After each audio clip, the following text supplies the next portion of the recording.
네, 여러분 안녕하세요. 디자인길래 최현 실장입니다. 이번에는 판교 운중동 44평형 아파트 디테일 분석 두 번째 시간입니다. 초보자분들도 최대한 쉽게 이해하실 수 있게 설명해 볼게요. 자, 지금 같은 경우는 이 문이 밖으로 나가 있습니다. 전에는 문이 이렇게 들어와 있었단 얘기예요. 그쵸? 문이 이렇게 들어와 있고, 그전에는 이쪽에 이제 붙박이장이 이렇게 있었죠. 아주 흔한 구조고요. 여기 붙박이장이 아주 들어가기 좋게 이미 자리가 만들어져 있어요. 그래서 대부분들 여기에 붙박이장들 이렇게 넣으시고요. 침대를 보통 이렇게 놓죠. 침대를 다른 쪽으로 배치하기도 사실 쉽지는 않아요. 이거를 침대를 만약에 다른 식으로 이런 식으로 배치한다 그러면 뭐 책상도 크게 갈 곳이 없습니다. 자, 그렇기 때문에 일반적으로는 이렇게 배치를 하시고요. 책상도 뭐 이런 식으로 아마 배치를 하실 거예요. 자, 그리고 나중에 문들이 열리는 폭 동선도 있기 때문에 책상이 길어져도 아마 이 정도까지이지 않을까 싶어요. 책상은 대략 2m 정도까지 만들 수 있겠네요. 자, 이게 일반적으로 여러분들이 접하실 수 있고 여러분들이 만드실 수 있는 방입니다. 어떻게 방이 마음에 드십니까? 쓰는 데는 크게 문제는 없는데 아쉬움이 상당히 많습니다. 더 좋게 나올 수 있는데. 자, 그래서 저 같은 경우는 어떻게 바꿨냐면요. 자, 문을 뒤로 미루면은 우리가 얻을 수 있는 효과는 어떤 것들이 있을까요? 예를 들어서 기존에 문이 이렇게 있었죠. 문이 이렇게 나와 있었고, 그리고 이 친구를 잠깐 지워보고 붙박이장이 뭐 이런 식으로 있었습니다. 이렇게 여기에서 우리가 이것도 잠깐 없애볼게요. 이 방을 조금 더 온전히 넓게 쓸 수 있게 되었어요. 딱 봐도 그렇죠. 자, 그리고 붙박이장의 위치 좀 바꿨습니다. 왜냐면 기존 붙박이장은 사이즈가 작았어요. 사이즈를 한번 볼까요? 자, 1.9m 정도. 이 정도면 일반적으로 문 4짝 정도 만들어질 수 있고요. 이 방을 보면 다른 수납을 놓을 곳이 없어요. 뭐 침대 머리맡에 우리가 이렇게 수납장을 놓을 거는 아니잖아요. 자, 그래서 이쪽도 없고요. 여기에도 책을 놓을 수 있는 공간이 이 정도밖에 없습니다. 상당히 작은 공간이에요. 그쵸. 다른 공간이 딱히 없어요. 뭐 나중에는 이 책상을 조금 줄이고 이쪽 공간에 뭐 이런 식으로 뭔가를 만들 수는 있을까요? 그렇죠. 뭐 이 정도까지는 우리가 생각해 볼 수 있겠네요. 아마 이 정도지 않을까 싶어요. 아니면은 뭐 이 친구들을 반대로 돌리거나 아쉬운 선택이 될 수 있습니다. 자, 그래서 다시 보실게요. 자, 붙박이장 우리 수납만은 먼저 한번 볼게요. 붙박이장이 얼마나 많이 늘어났나요? 자, 기존 붙박이장 사이즈는 문 4짝 사이즈가 아까랑 비슷합니다. 자, 근데 여기 하나 더 있습니다. 붙박이장 상당히 넓어진 걸 볼 수 있어요. 1m나 늘어난 걸 보실 수 있고, 여기 옆에도 수납장이 있네요. 여기 하부 수납장. 그렇죠. 아까 이미지에서 확인하셨나요? 여기도 하부에도 아주 긴 수납장이 이렇게 있습니다. 이 친구들 모두 다 하부 수납 용도로 사용할 수 있는 것들이에요. 자, 그리고 책상 길이도 1.7m나 되는 책상 길이, 상당히 큰 책상입니다. 자, 이렇게 쓸 수 있는데 이 친구가 1.7m이긴 하지만 옆에 또 어떤 게 있냐? 이 친구가 하나 더 있습니다. 이 수납 용도 35cm. 여기에서도 지금 책상과 하부장을 같은 라인으로 맞춰줬어요. 자, 그렇게 되다 보면 좋은 건 어떤 거냐면 옆으로 옮겨놓고 하면 돼요. 그래서 이 책상 공간을 조금 더 넓게 쓸 수 있다. 그래서 사실상 이 책상을 체감할 수 있는 우리의 사이즈는 2m가 넘게 되는 거예요. 어떤 작업도 좀 수행할 수 있는 이런 책상들이고요. 그리고 이쪽 측판과 여기 하부장 사이를 지지할 수 있게 책상을 만들었기 때문에 아래쪽에 그 어떤 구조물도 들어가 있지 않아요. 이것도 상당히 큰 제작 가구의 메리트라고 보실 수 있고요.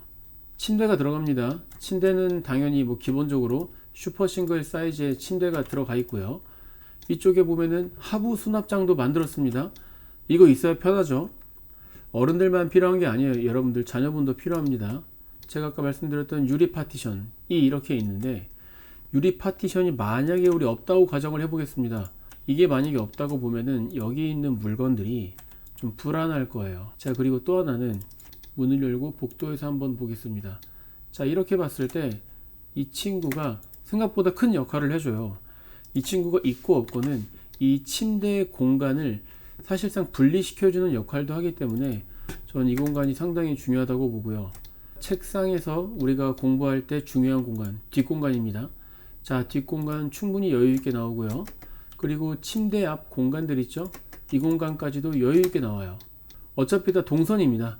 자, 침대를 들어가려면 당연히 이 공간이 필요하겠죠? 침대에 올라가야 되니까. 그렇죠. 그리고 붙박이장을 써야 됩니다. 붙박이장을 쓰려면 당연히 여기 앞에 공간들이 일정 구간 비워져야 돼요. 여기 문도 출입해야죠. 당연히 이렇게 로스 공간으로 포함이 돼요. 의자도 빼야 됩니다. 그렇죠? 여기 수납장도 써야 되죠. 여기 수납장도 써야 되니까 이 공간. 의자도 왔다 갔다 해야 되니까 이 공간이 필요합니다. 자, 결국에 우리가 이만큼 체크된 공간이 사실상 로스 공간이에요. 데드 스페이스죠. 그리고 침대도 사용해야 되고 붙박이장, 수납장, 책상을 사용하기 위해서 어쩔 수 없이 필요한 공간들이에요. 이렇게 인지하시면 돼요. 저는 지금 여러분들한테 공간을 보는 법을 좀 알려드리고 싶어요. 설계를 할 때 중요한 것들. 자, 일반적으로 이렇게 했으니까 예쁘다, 저렇게 했으니까 예쁘다. 이거는 약간 좀 초보 수준입니다. 자, 그래서 적어도 길리의 강의를 들으시는 분들은 한 차원 더 높은 설계 능력을 가지셨으면 좋겠어요. 자, 여기 출입문 동선이 있어요. 로스 공간이겠죠. 자, 붙박이장도 마찬가지입니다. 붙박이장도 이렇게 로스 공간이 필요해요. 그리고 침대도 사용을 해야 돼요. 뭐 침대를 밑에서 왔다 갔다 할 수도 있고 이쪽에서 왔다 갔다 할 수도 있겠죠. 자, 그래서 기본적으로 이 공간이 또 들어갑니다. 여기 책상을 써야겠죠. 책상을 써야 되니까 이 정도 공간이 로스가 필요해요. 동선이 이렇게 들어오니까 여기도 사실 로스겠네요. 이렇게. 왜냐면 출입을 이렇게 하니까. 자, 한번 면적으로 한번 볼게요. 이만큼의 면적이에요. 여기 보면은 면적이 나옵니다. 5.6 제곱미터고요. 이 부분도 면적을 한번 볼게요. 4.9 제곱미터. 생각보다 차이 안 나죠, 여러분들. 자, 이렇게 봐도 로스 공간이 대략 6회 정도. 우리가 로스를 줄이는 게 얼마나 중요한지 볼 수 있어요. 한눈에 봐도. 그리고 기존의 로스는 공간이 좀 섞였어요. 여기 T자로 이렇게. 여기서 보면은 공간이 일자로 되어 있습니다. 로스 공간이. 이게 의미하는 바가 커요. 결국에 나중에 현실적으로 느끼는 거는 T자로 이런 식으로 아니면 기역자로 형성되어 있는 것들은 공간을 더 작게 인식을 해요. 그래서 오히려 이 공간이 로스 공간이 훨씬 이런 빈 공간이 많은데도 불구하고 나중에 방을 보면은 이 공간이 훨씬 더 커 보일 거예요. 분명 들어간 가구가 더 많은데도 불구하고 말이죠. 자, 이게 공간의 힘이에요, 여러분들. 좀 어떻게 이해가 되셨을지 모르겠어요. 사실 이거를 한 번에 다 이해하기 정말 어렵습니다. 공사 전 사진도 한번 살짝 보고 들어갈게요. 아까 말씀드린 대로 붙박이장이 여기 들어가 있습니다. 그리고 문도 이렇게 열리고요. 침대도 마찬가지로 이 방향으로 놨어요. 이쪽에는 책상, 데스크가 들어가 있습니다. 자, 한눈에 봐도 바닥에 로스가 상당히 많아요. 이렇게 한눈에 봐도 바닥에 로스가 현재 줄어든 걸 볼 수 있고요. 공간이 좀 정리가 됐습니까? 이거 답답한 공간 아니에요. 충분히 넓어요. 자, 이렇게 보시면은 공간을 설계할 때 참 중요한 부분들이에요. 그래서 이번에는 또 사진을 보면서 조금 더 디테일을 좀 잡아 볼게요. 자, 여기에서도 여러분들이 보실 게 많아요. 자, 하나하나 좀 짚어 볼게요. 자, 침대가 있고요. 옆에 책상이 있고 하부장이 있습니다. 자, 근데 여기에서 자세히 보면은 이 침대와 책상 그리고 하부장까지 높이가 같은 레벨인 걸 볼 수 있어요. 이게 우리한테 어떤 걸 주냐면 공간이 정리가 깔끔하게 되잖아요. 이 공간에서는 이게 상당히 중요했고, 여기 상부장도 보시면은 이 라인이 침대 쪽을 가지 않았잖아요. 만약에 이 장이 침대 쪽으로 넘어갔다고 하면 좀 불편했을 것 같아요. 여기 상부장을 한번 볼게요. 상부장이 천장까지 가 있질 않죠. 이 왜 이렇게 있을까요? 여러분 한번 생각을 해볼게요. 상부장이 만약에 천장까지 올라갔다면 어떻게 될까요? 이런 깔끔함이 나올 수 없겠죠. 맨 위에 상단은 어차피 쓰기 어렵단 말이에요. 자, 그래서 애초부터 이 공간을 낮춰주고요. 개방감을 주기로 저는 마음을 먹은 거예요. 자, 그래서 위쪽 공간을 없애고 이렇게 기역자로 커튼 간접하고 이쪽 책상 여기 위에 침대까지 이어지는 간접을 깔끔하게 이어주면서 공간에 일체감을 주었고요. 자, 그리고 여기 지금 잘 보이진 않지만 밑에 쪽에 지금 LED 조명이 매립되어 있어요. 이런 조명도 어떤 게 중요하냐면 우리 공부할 때 당연히 이런 스탠드 필요합니다. 음영을 줄여주는 게 눈의 피로감을 상당히 줄이기 때문에 저는 어떤 환경에서도 스탠드를 권장해 드리고요. 자, 근데 스탠드만으로는 불이 제한되겠죠. 자, 그래서 이런 불빛이 있으면은 주변에 음영을 최대한 줄여줘요. 자, 그렇기 때문에 공부할 때 피로감이나 이런 것들을 줄일 수가 있고, 또한 디밍이 되기 때문에 이 조도를 조절할 수 있다는 또 그런 메리트도 있습니다. 여기 보면은 이것도 하부 서랍장입니다. 당연히 침대 옆에 서랍장이 있으면 좋겠죠. 여기 콘센트와 스위치가 마련이 되어 있고요. 여기 스위치는 이 천장에 간접 조명을 제어할 수 있어요. 자기 전에 이 간접 조명 하나만 있으면 책까지 읽을 수 있는, 눈이 직접적으로 부시진 않기 때문에 충분히 쓸만한 조명입니다. 자, 그리고 보면은 침대 헤드가 없어요. 두껍지 않죠. 자, 침대 헤드가 없고 이 가드, 옆에 측면 가드와 이 밑에 가드까지 되어 있어요. 여러분들 만약에 이 가드가 없다고 가정을 해보면 어떨까요? 이게 만약에 침대 옆에 도배지가 바로 내려와 있다고 하면 일상적인 생활에서 이 벽이 쉽게 손상이 될 거예요. 여러분들 도배지가 많이 좋아지긴 했습니다만 그 정도는 아니거든요. 이 가드를 이렇게 막아주면서도 이 공간에서 일체감을 이렇게 줄 수 있는 거예요. 상당히 깔끔하죠. 이 가드가 이 밑에까지 쭉 이어져 왔죠.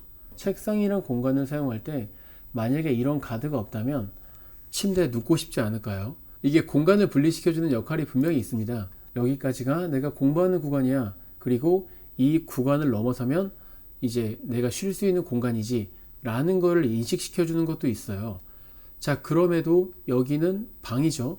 방이 크지 않습니다. 일반적인 방이에요. 일반적인 방들을 이렇게 구역을 세게 나눠 놓으면 공간이 너무 분할돼 보이면 오히려 공간이 더 좁아져 보이는 효과가 있을 수 있단 말이에요. 그래서 여기에서 필요한 게 조명이라는 거예요. 여기는 끊어졌죠. 침대와 책상이 끊어져 있는데 여기 천장의 간접 조명은 침대부터 이어져서 여기 샤시까지, 붙박이장까지 이어져 있단 말이에요. 이 공간은 우리가 조명을 어떻게 쓰느냐, 조명의 라인을 어떻게 배치하고 이런 라인들을 어떻게 잡아주고 이런 컬러감을 어떻게 하고 이런 데드 스페이스를 어떻게 처리하느냐에 따라서 우리가 만들어낼 수 있는 공간은 너무너무 달라진단 말이에요. 이런 사진들을 볼 때도 그냥 예쁘다, 뭐 나도 이렇게 아이들 만들어주고 싶어, 여기에서 끝나는 게 아니라 왜 이 친구는 이렇게 설계를 했지? 왜 상부장은 여기 있을까? 여기는 왜 책을 보이게 하고 이쪽은 왜 문을 달았을까? 왜 여기를 천장까지 안 올렸지? 이런 생각들을 한 번쯤 해보시는 게 좋아요. 그러니까 디자이너의 의도를 명확히 파악해 보시는 것도 여러분들이 설계를 하거나 나중에 인테리어를 하실 때 큰 도움이 될 수 있단 말이죠. 여러분들이 좀 심도 있게 보시고 접근하시는 것도 저는 아주 좋은 선택이라고 봐요. 자, 그리고 또 하나는 이렇게 붙박이장이 있으면은 들어갔을 때 답답하지 않을까라고 생각하시는 분도 있을 수 있어요. 여러분, 하지만 그렇지 않습니다. 결론부터 말씀드리면 그렇지 않고요. 제 이유도 한번 말씀드릴게요. 문에서 여기까지 떨어뜨린 거리를 한번 보겠습니다. 거의 1.3m에 가까워요. 이 얘기가 어떤 얘기냐? 답답하지 않다는 얘기예요. 들어갈 때 이렇게 들어가지 않습니다. 대부분 이렇게 들어와요. 이렇게 사선으로 들어오기 때문에 우리가 중요한 거는 여기에서 여기까지예요.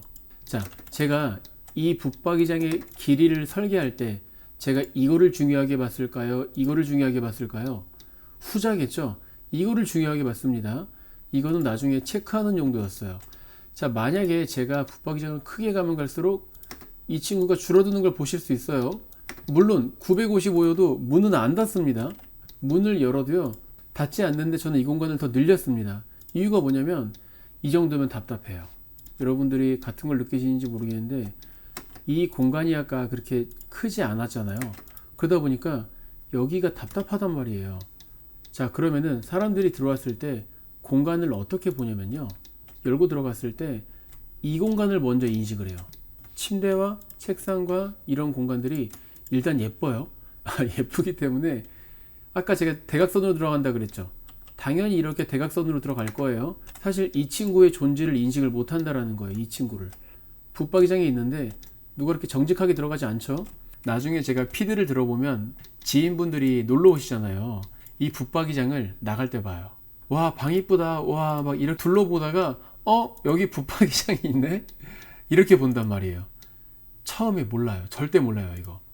이 공간을 어떻게 모를 수 있지? 라고 하시지만 이게 한눈에 절대 안 보입니다. 얘가 먼저 보여요. 이것도 우리가 처음에 어떤 거를 보여줄 거야, 내가 이 공간에서 어떤 거를 먼저 보여줄 거야 하고 의도하는 것도 있어요. 그렇죠. 처음에 들어가면 얘가 먼저 보이는 거예요. 이렇게. 이게 딱 그 방에 들어가서 첫 느낌입니다. 여러분들이 당연히 이거를 먼저 보시지 이 친구가 먼저 눈에 들어오지는 않는단 말이에요.